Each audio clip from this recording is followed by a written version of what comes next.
आमचं असं म्हणणं असं आहे की सवर्णामध्ये सुद्धा वर्गीकरण आलं पाहिजे. समाजाच्या एका भागामध्ये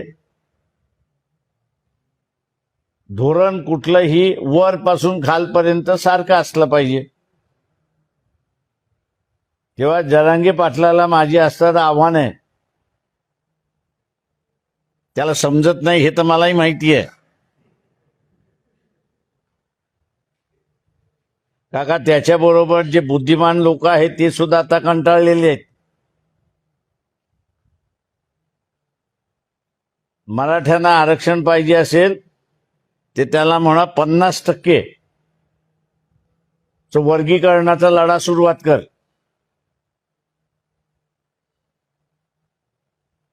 त्यांनी 50%चा मध्ये लढा सुरुवात केला. तो जेवढं मागतोय त्याच्यापेक्षा जास्ती त्याला मिळेल.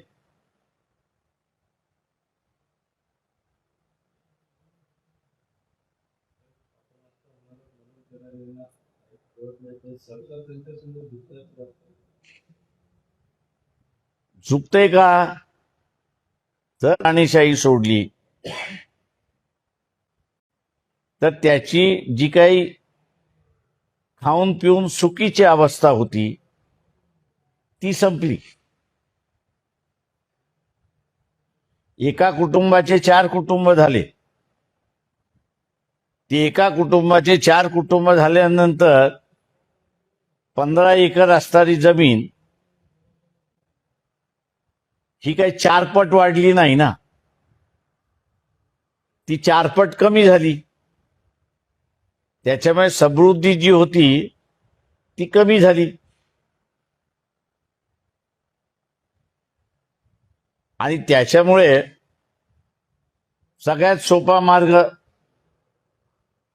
इथल्या राजकीयांना आरक्षण मागा म्हणजे तुझे प्रश्न सुटतील.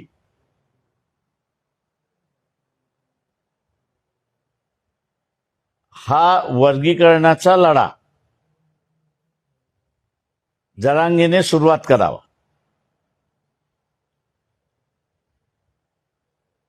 त्यांना फायदाच फायदा आहे.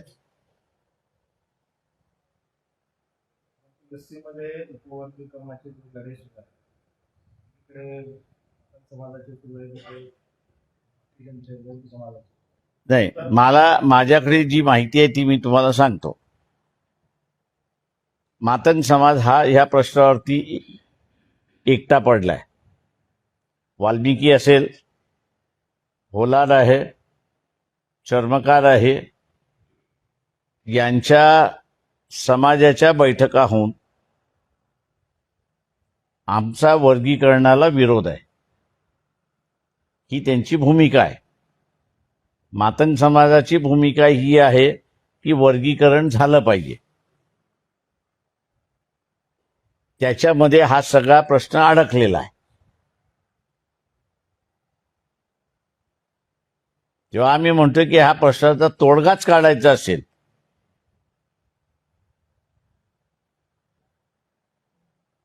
तर आरक्षण हे 50% आहे. उरलेला 50% जनरल आहे. त्या जनरलमध्ये सुद्धा हा वर्गीकरणाच्या माध्यमातून न्याय मिळतो. म्हणजे जरांगे दोन्ही बाजूने तबले वाजवायला मोकळा झाला. ओबीसीच्या बाजूने सुद्धा आणि जनरल ह्याच्यामध्ये सुद्धा. पण मगाशी म्हटलं त्याला समजलं तो इथला हिरो.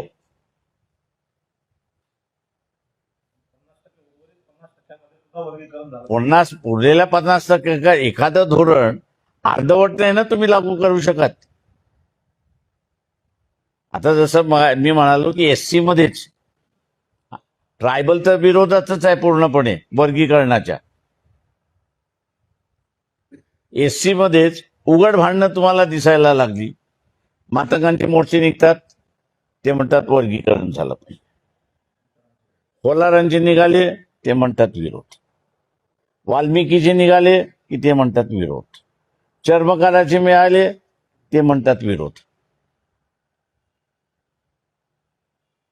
त्याच्यामुळे एकसारखं धोरण जर आलं, जसं आरक्षणाच्या 50%ला धोरण आलं, तसं खुल्या वर्गातल्या 50%ला हेच धोरण लागलं वर्गीकरणाचं, तर भांडणच मिटून जातं.